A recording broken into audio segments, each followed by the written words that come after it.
सन 1933, जहां New York city एक बड़े से मंदी के दौर से गुजर रही थी। कई लोगों ने अपना काम खो दिया था तो कईयों के पास खाने के लिए भी कुछ नहीं था। वहीं इस फिल्म की मुख्य पात्र एन डैरो इस पूरे वक्त की वजह से लोकल थिएटर में अपनी जॉब खो देती है, जहां वो लोगों को नृत्य और संगीत के साथ एक कॉमेडी ड्रामा पेश करती थी। वहीं दूसरी तरफ डायरेक्टर कार्ल डैनम के अपने तरीके और कॉन्सेप्ट की वजह से स्टूडियो ने उसकी फिल्म को कैंसिल कर दिया था, पर डायरेक्टर किसी भी तरह से इस फिल्म को पूरा करना चाहते थे तो वो स्टूडियो को बताए बिना ही वहां से निकल जाते हैं। एंड बाद में नौकरी खोने के बाद एक प्रोड्यूसर से अपने रोल के लिए बात करती है, पर वो प्रोड्यूसर उसे एक ऐसी जगह का एड्रेस देता है जो एक अच्छी लड़की कभी भी वहां पे काम करना नहीं चाहेगी। एंड उस जगह को देख के ही वहां से निकल जाती है।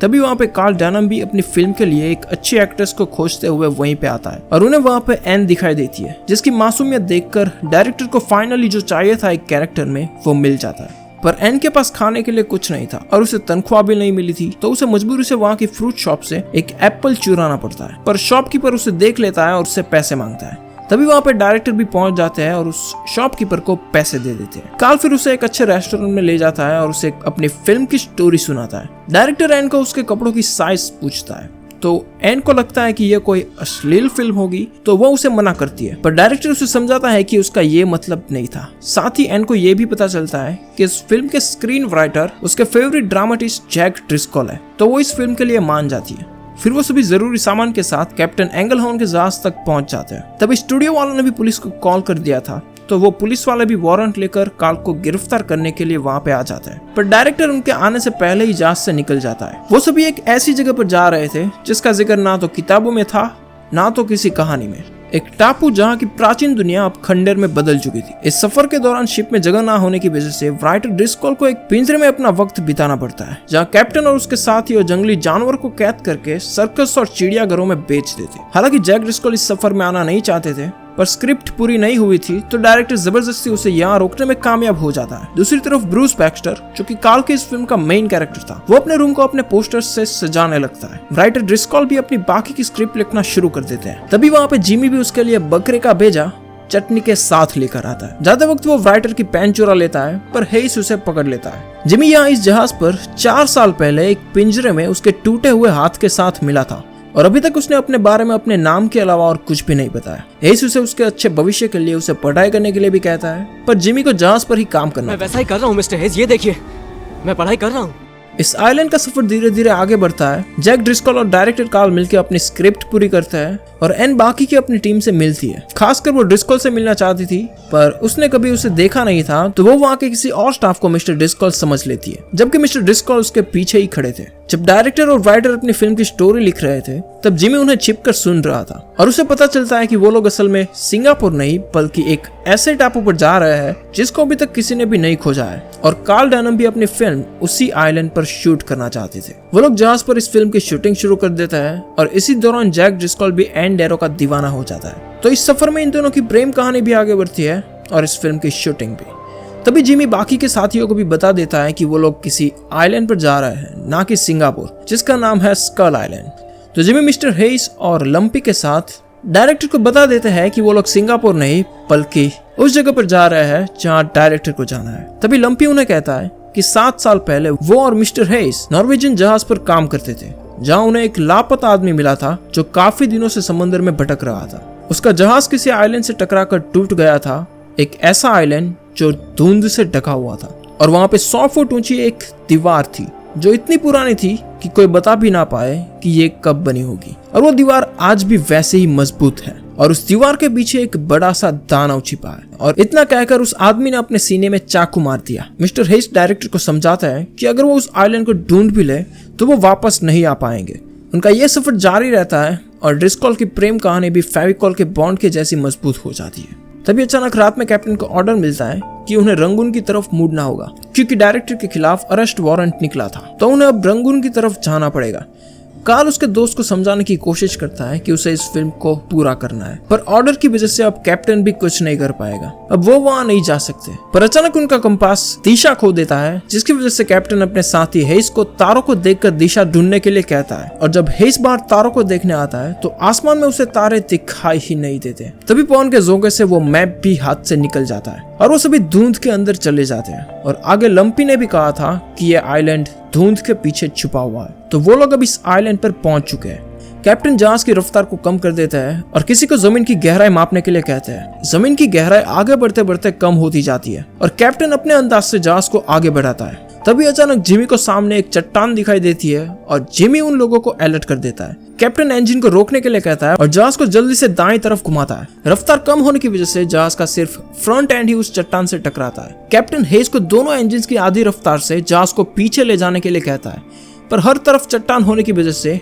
और समुद्र की तेज लहरों से जहाज सीधा एक बड़े से पत्थर से टकरा जाता है और वहीं पे फंस जाता है। और आखिर में डायरेक्टर को जिसका इंतजार था वो उसे सामने दिखाई देता है, वो मौत का टापू जो कि इस धुंध के पीछे छुपा हुआ था। जहाज के लोग जहाज की मरम्मत करना शुरू कर देते हैं और डायरेक्टर कार्ल अपनी टीम के साथ आइलैंड का शूटिंग करने के लिए चले जाते हैं। वहाँ पे जब एन आसपास देखती है तो उसे वहाँ पे गोडजिला के चेहरे जैसा एक पत्थर दिखाई देता है और इस आइलैंड के ज्यादातर पत्थर किसी चेहरे से बने हुए थे। यहाँ पे डायरेक्टर के अलावा बाकी सभी के चेहरे डरे हुए थे। आइलैंड के किनारे पर पहुंचते ही उन्हें वहाँ पे एक बड़ी सी दीवार दिखाई देती है और बड़ा सा दरवाजा जो बाकी के आइलैंड को अलग कर रहा था और आसपास सिर्फ कंकाल ही पड़े हुए थे। तभी अचानक वहाँ के लोग उन पर अटैक कर देते हैं, जिनमें माइक और उनका एक और साथी इन लोगों द्वारा मारे जाते हैं।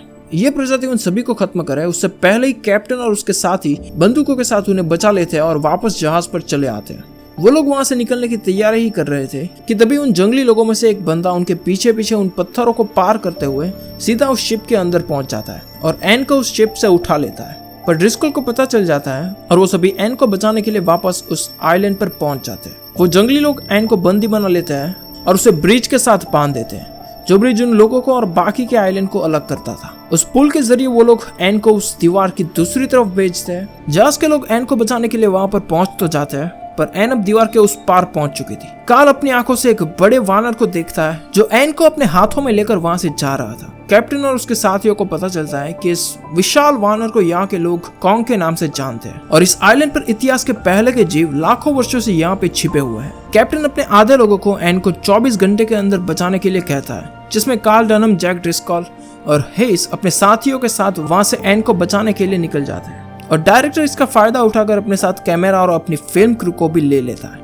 पूरी रात इस जंगल से गुजरने के बाद वो लोग आराम करने के लिए रुकते हैं। तभी कार्ल, ब्रूस और कैमरा असिस्टेंट फिल्म के सीन्स को शूट करने के लिए इस जगह में आगे बढ़ते हैं। तभी उन्हें सामने ब्रोंटोसॉरस डायनासोर्स का एक विशाल झुंड दिखाई देता है। तभी अचानक वेनेटोसॉरस का एक छोटा ग्रुप वहां पर पहुंच जाता है और जिससे ब्रोंटोसॉरस अपनी जान बचाने के लिए भागने लगते हैं, जिससे कैप्टन के साथियों में से कुछ लोग ब्रोंटोसॉरस डायनासोर्स के रैम्पेज से मारे जाते हैं और कैमरामैन वेनेटोसॉरस का शिकार बन जाता है और बचे हुए लोग ऊपर की तरफ अपनी जान बचाने के लिए भागते हैं। दूसरी तरफ एन उस जायंट गोरिल्ला के कब्जे में थी, पर एन अपनी डांसिंग और एक्टिंग से कॉन्ग को एंटरटेन करने में कामयाब हो जाती है और हमारा कॉन्ग इस लड़की को दिल दे देता है। पर जब एन थक कर नाचना बंद कर देती है तो कॉन्ग गुस्से में आता है और उसे डराने की कोशिश करता है। फिर कॉन्ग उसे वहीं पे छोड़कर चला जाता है और एन इसका फायदा उठाकर वहां से भाग जाती है। दूसरी तरफ वो लोग एक पेड़ के ब्रिज से एक गुफा की तरफ आगे बढ़ते हैं। मिस्टर हेज वहां पे जांच करने के लिए जाता है कि ये जगह सुरक्षित है भी या नहीं, और तभी अंदर से उसे किसी के दहाड़ने की आवाज सुनाई देती है। हेज बाकी के साथियों को वहां से भागने के लिए कहता है और अचानक कॉन्ग उसकी तरफ आगे बढ़ता है और हेज को मार देता है, जिससे जिमी पूरी तरह से टूट जाता है। तभी कॉन्ग उस सभी को उस लॉक के साथ नीचे खाई में फेंक देता है, जिससे उनके 3 साथी मारे जाते हैं, जिसमें लंपी का दोस्त जॉय भी था। जब बाकी के बचे हुए लोग होश में आते हैं तो उन्हें उनकी चारों तरफ सिर्फ बड़े बड़े कीड़े ही दिखाई देते हैं, जिसमें कानेक्टिस, वेटारेक्स, मकड़ी के जैसे अरेक्नोक्लोव्स और बहुत सारे बाकी के बड़े कीड़े। कार्ल अपने कैमरा के टूटने की वजह से बहुत ही गुस्से में आता है और लकड़ी का स्टैंड उठाकर उन सभी कीड़ों को मारने लगता है। लंपी जॉय की बॉडी को कानेक्टिक्स का मेल बनने से बचाता है, जिसमें वो भी उन कानेक्टिक्स का शिकार बन जाता है। जैक के ऊपर बहुत सारे कीड़े चढ़ गए थे, पर जिमी वहां की गन से उन कीड़ों को मारने के लिए कामयाब हो जाता है। कार्ल, जिमी और जैक को छोड़कर बाकी के सभी लोग मारे जाते हैं, पर तभी कैप्टन एंगलहॉर्न अपनी टीम और ब्रूस बैक्स्टर के साथ उन्हें बचाने के लिए आ जाते हैं। वो सभी एन को भूलकर वापस जाने का सोचते हैं, पर जैक एन को बचाना चाहता था और डायरेक्टर कॉन्ग को क्लोरोफॉर्म की बोतल से बेहोश करके उसे पकड़कर न्यूयॉर्क ले जाने का तय करते हैं। दूसरी तरफ एन जब वापस जाने का रास्ता खोज रही थी तो उसे रास्ते में छिपकली और क्रोकोडाइल के जैसा एक जानवर दिखाई देता है, जो किसी दूसरे जानवर को खा रहा था। पर तभी उस प्रजाति का दूसरा जानवर एन को देख लेता है और उस पर अटैक कर देता है। एन उससे बचकर भाग जाती है और वहीं एक बड़ा सा वेस्टोसोरस रेक्स उस जानवर को खा लेता है, जिससे एन तो बच जाती है पर वो वी-रेक्स अब एन के पीछे पड़ता है। एन उस वेस्टोसोरस से तो बच जाती है पर दूसरा वी-रेक्स उसके बाजू में ही खड़ा था और तभी कॉन्ग भी उसे उन दोनों वी-रेक्स से बचाने के लिए वहां पे आ जाता है। तीसरा वी-रेक्स इस बैटल में शामिल होता है पर कॉन्ग किसी भी तरह से एन को अपने हाथों में उछालते हुए एन को इन वी-रेक्स से बचा लेता है। कॉन्ग इन तीनों वी-रेक्स को मार देता है और एन को आखिर में एहसास होता है कि कॉन्ग के साथ रहने में उसकी भलाई है, तभी वो इस आइलैंड पर जिंदा रह पाएगी और कॉन्ग बाद में एन को अपने साथ में ले जाता है। कॉन्ग वापस अपनी गुफा में लौट आता है जो कि एक पहाड़ पे थी। एन वहां पे एक शांत सूर्यास्त देखती है और बाद में कॉन्ग के हाथों में सो जाती है। जैक आखिर एन को ढूंढने में सफल हो जाता है पर तभी कॉन्ग भी जाग जाता है, पर तभी वहां के बड़े बड़े चमगादड़ उन पर अटैक कर देते हैं, जिसे टेरेपस मॉर्डक्स भी कहा जाता है। जब कॉन्ग अपने आप को उन चमगादड़ से बचा रहा था तभी जैक और एन भी वहां से बचकर निकल जाते हैं।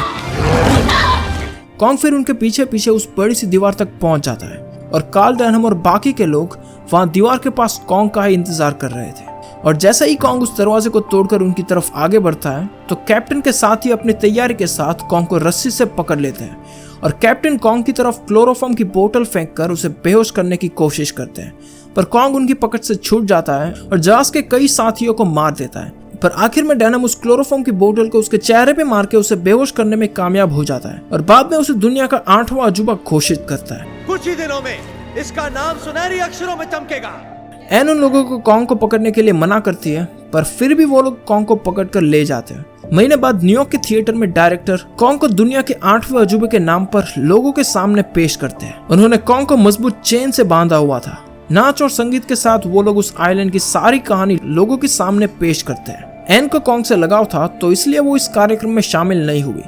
जब कॉन्ग उस नाटक में फेक एन को देखता है तो वो गुस्से में आता है और चेन को तोड़कर उस फेक एन को फेंक देता है। सभी लोग डर के मारे उस थिएटर से भाग जाते हैं और कॉन्ग सब कुछ तबाह करके उस थिएटर से बाहर आता है।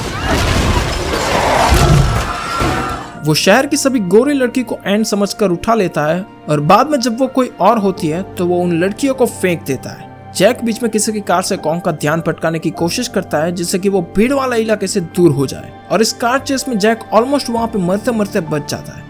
आखिर में एन कॉन्ग को ढूंढ लेती है और उसके पास आती है और उसे शांत करती है। कॉन्ग उसे ले जाता है और वहां के एक सेंट्रल पार्क में पहुंच जाता है जहां पे बर्फीले सरोवर में वो एन के साथ खुशी खुशी वहां पे स्केटिंग करता है, जो एक बहुत ही अच्छी मोमेंट थी। पर कहते हैं ना कि किसी की खुशी किसी को हजम नहीं होती। आर्मी वाले कॉन्ग को ढूंढकर उस पर अटैक कर देते हैं। फिर कॉन्ग वहां से भाग जाता है और वहां की एक एम्पायर स्टेट की बिल्डिंग तक पहुंच जाता है और अपने एक हाथ से वो इस ऊंची बिल्डिंग पर चढ़ने लगता है। उस बिल्डिंग के टॉप पर पहुंचते ही सूरज उग निकलता है और 6 एरोप्लेन्स कॉन्ग को मारने के लिए वहां पर पहुंच जाते हैं। एन कॉन्ग के साथ रहती है पर कॉन्ग उसे पकड़कर सलामती से नीचे रख देता है और उस ऊंची बिल्डिंग के टॉप पर पहुंचकर और जैसे ही वो प्लेन्स उसके पास आते हैं वो उस प्लेन पर अटैक करने लगता है और अपने बचाव में वो 3 प्लेन्स को डिस्ट्रॉय कर देता है। एन वापस ऊपर चढ़ के उन प्लेन्स को अपने हाथों को हिलाकर कॉन्ग को ना मारने के लिए कहती है, पर वो एरोप्लेन्स एन को बचाते हुए कॉन्ग पर मशीन गन से कंटिन्यूअसली अटैक कर देते हैं, जिससे कॉन्ग अपने घावों की वजह से अपना दम तोड़ देता है और उस ऊंची इमारत से नीचे गिर जाता है, जिससे एन पूरी तरह से टूट जाती है और रोने लगती है। तभी जैक भी वहां पर पहुंच जाता है और उसे संभालता है। लोगों की भीड़ वहां पे मरे हुए विशाल कॉन्ग को देखने के लिए इकट्ठा होती है और वहीं पे डायरेक्टर कार्ल उसे देखकर कहते हैं कि वो एरोप्लेन्स नहीं थे जिसने कॉन्ग को मारा, वो तो एक हुस्न था जिसने इस हैवान को मारा। फिर ये मूवी यहाँ पे खत्म हो जाती है।